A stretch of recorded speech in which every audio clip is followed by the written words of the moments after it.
What we have here is the BDD Custom shaker kit for a second generation Pontiac Trans Am.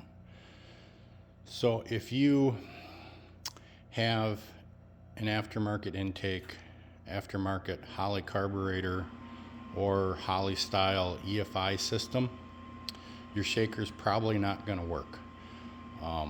And they make some expensive shaker bases, but they only work with specific intakes. But what BDD has come up with is an adjustable shaker system. So you use two plates. There's a bottom plate that goes on top of the carburetor. You can see it in there. It gets sandwiched between the carb and the air cleaner. And then it's got an outer plate which is slotted. So what this allows you to do is when you put it on, you can move it forward and backwards. And if you want to tilt it, I have the bolts loose, you can just tilt it like that. If you need some sort of tilting, you can add some spacers in there to tilt it to adjust for your shaker.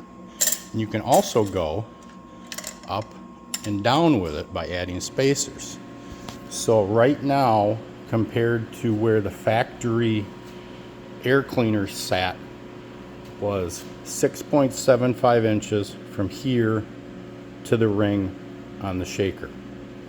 Now it is actually 2 inches lower on basically, this is a Edelbrock Performer intake, but it's the same height as a factory intake, and this motor actually has a Holley spreadboard carburetor on it.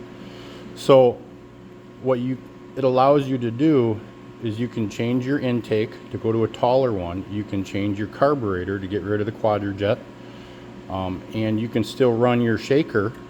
The air cleaner will sit inside of the shaker, and it actually gives you more airflow because it's open all the way around in here, to where a factory one is just a little open over in here. So if you do motor swaps, if you do intake swaps, if you do carburetor swaps on your 403, on your 400, your 455, even a small block Chevy. I personally use this kit on a LS1 motor in a 78 Trans Am with a carburetor and a mid-rise intake, and the shaker fit fine with some spacers in it. So this is a really nice kit. It's very economical compared to what's out there, and it is fully adjustable forward, backwards, up and down to get your shaker in the correct position for your hood. Check them out, www.bddcustom.com.